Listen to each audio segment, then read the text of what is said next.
Jusqu'à l'arrivée du numérique, la population africaine n'avait pas accès aux moyens de paiement parce qu'il n'existait pas de modèle économique pour la bancarisation massive du continent. Avec le mobile money, tout a changé, évidemment. Ceux qui possèdent maintenant un téléphone portable ont accès à une solution de paiement universelle, un porte-monnaie électronique qui est disponible sur tous les smartphones. Et ce système met fin peu à peu à un système qui reposait sur l'argent liquide et l'argent informel. Est-ce que cela peut contribuer à une meilleure traçabilité des fonds, aussi bien pour les États que pour les éventuels fonds illicites? Je vous remercie. Merci. Vous posez la question à qui? Pardon. À M. Zebelinga. Alors, attention, réponse 1 minute, M. Zebelinga. Est-ce que je pense surtout que ça, en tout cas dans les rapports, ça participe de ce qu'on appelle l'inclusivité monétaire. C'est-à-dire des gens qui n'avaient pas la possibilité d'avoir des comptes en banque, etc., eh bien, ils peuvent disposer d'argent et utiliser, faire circuler un peu plus la masse monétaire. Donc ça peut avoir un aspect positif. L'aspect qui est un peu plus problématique, c'est qu'on transforme des acteurs de l'espace télécom en banquiers quelque part un peu. Et donc, sans les mêmes règles, sans la même déontologie. Et donc, ça peut poser des problèmes. Mais je pense que c'est un ensemble d'innovations qui peuvent aller dans le bon sens. Ça, c'est certain. Mais le fond de la question, à l'arrivée, ça restera sur les aspects, à mon sens, sur les aspects productifs. Comment est-ce que le numérique éventuellement, mais surtout l'institution bancaire, l'institution financière et les arrangements institutionnels peuvent amener à créer des incitations pour aller vers de la production et la diversification productive. Merci, madame. Très bien, c'est un leitmotiv que vous avez tout à fait raison de souligner. Là, maintenant, la parole est à monsieur Alain David, qui est député socialiste de la Gironde. Merci, Alain, monsieur le Président. Je voudrais revenir sur le souhait de souveraineté monétaire formulé par ces nouveaux dirigeants et par ces nouvelles élites africaines.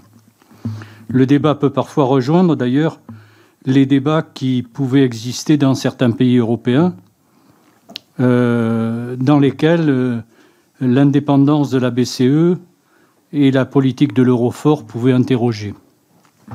Ainsi, une faible croissance et un chômage élevé pouvaient constituer des problématiques apparemment plus préoccupantes qu'une faible inflation. Ces questions se posent beaucoup moins depuis que la crise sanitaire et que la crise financière ont poussé les pays européens vers la solidarité financière, les eurobonds, la dette commune, et finalement, à votre avis, une union monétaire élargie et ambitieuse et surtout... Merci, Monsieur le Président. Madame, Messieurs, la France, en raison de son histoire avec l'Afrique, a participé à la création du franc CFA. Ce dernier fait l'objet de nombreuses critiques. Pour certains, il est considéré comme le symbole de la France-Afrique, tandis que pour d'autres, il est un outil économique pour le développement de ce continent. Les devises du franc CFA sont utilisées par une dizaine de pays d'Afrique centrale et de l'Ouest. Elles sont liées à l'euro, à un taux fixe garanti par le Trésor français. Plusieurs États africains considèrent par principe qu'ils doivent avoir leur propre monnaie. Ils pensent que ces devises sont devenues un inconvénient pour leur développement économique. Un pays qui déciderait de quitter le franc CFA, par exemple le Sénégal, devrait mettre en place une nouvelle monnaie stable. Pourra-t-il garantir son taux de change? Je vous remercie. Qui souhaite répondre? Monsieur Zebelinga, peut-être? La question pourrait se poser pour tous les pays qui ont leur propre monnaie.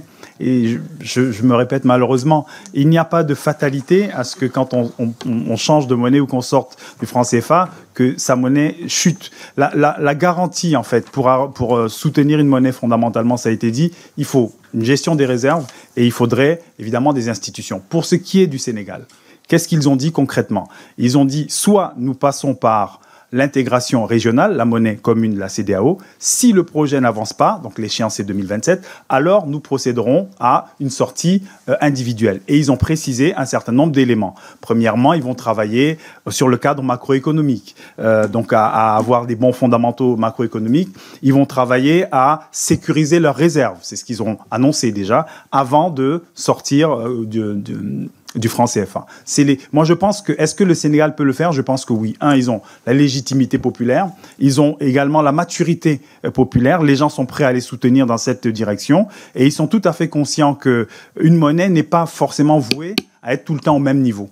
Voilà. Et je pense que oui, ce serait une bonne chose, ça entraînerait d'autres peut-être. Là encore, une réponse très claire. Tout et n'importe quoi, et parfois des choses contradictoires. C'est très clair. Madame Ercilia Soudé, qui est députée de la France Insoumise, de la Seine-et-Marne, si je ne me trompe pas. Merci, Monsieur le Président.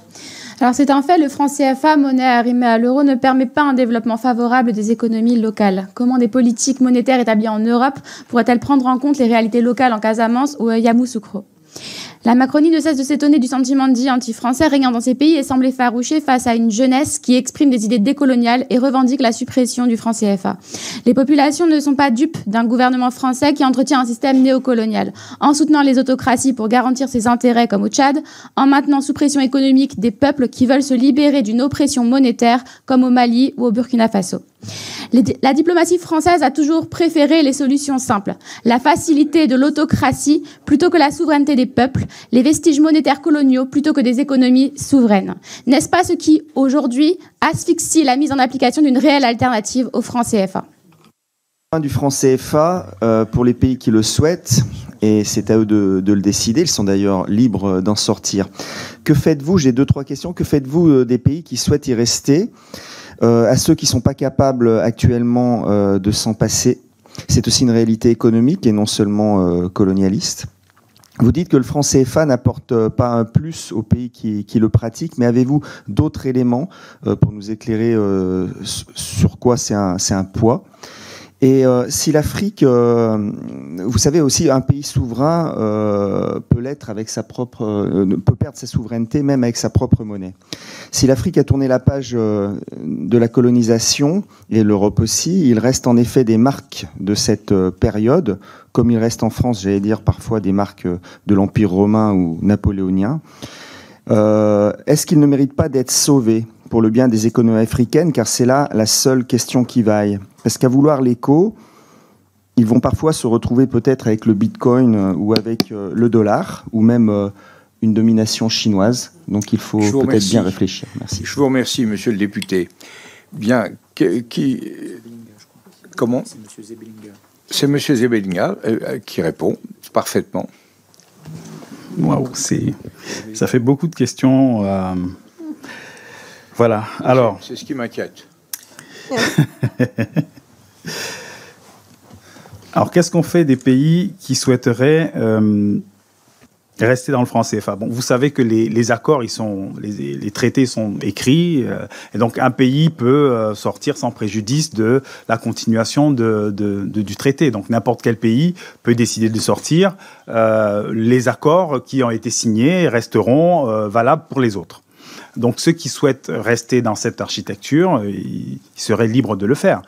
Au moins, ils auraient choisi, ils auraient exprimé un acte de choix qui, à mon sens, n'a pas été fait depuis les indépendances. Est-ce qu'il faudrait sauver des marques ou aller vers l'éco ? Sauver des marques, il y aura toujours une trace, de l'histoire. On est tous faits d'histoire. La question, c'est qu'à un moment donné, il faudrait aussi que les pays se déploient avec leurs propres ressources, etc. Aujourd'hui, vous voyez, notre débat aujourd'hui, on discute comme si on avait le choix entre le franc CFA et le franc CFA, comme si on avait le choix entre des unions monétaires et des unions monétaires. Alors qu'on doit justement, les pays africains en tout cas, doivent mettre plus d'intelligence et chercher à faire de l'innovation. Rien n'empêche d'avoir des systèmes qui soient solidaires, des systèmes monétaires solidaires, sans forcément avoir une monnaie unique. On peut avoir un degré de mutualisation des réserves, par exemple, ou des degrés d'assistance mutuelle. Par exemple, ce qui avait été proposé à certains moments et qui existe, c'est des lignes de crédit qui pourraient être négociées. Donc, il y a une architecture qu'on peut créer qui ne se limite pas au change fixe, au change flexible et aux unions monétaires telles qu'elles existent. Et là, je suis d'accord avec vous, la réflexion n'a peut-être pas suffisamment avancé dans ce sens-là. Donc la suite, à mon avis, c'est d'abord la volonté des peuples, la volonté des États, et puis le projet. Le projet principal, c'est un projet transformationnel global. la monnaie s'inscrit au sein de ce projet transformationnel. Il faut comprendre aussi que la question qui se pose, c'est que les Africains ont vu pendant 2 décennies un certain nombre de pays en développement passer de pays en développement, pays pauvres, pays émergents, aujourd'hui à pays quasiment puissants. Et que pendant le même temps, avec les instruments qui étaient entre autres le CFA, mais pas que le CFA, la coopération avec l'Europe, etc., eh bien, en fait, le sous-développement a stagné. Et il y a aussi, par rapport à ça, une frustration et un besoin de changement de paradigme. Je vous remercie.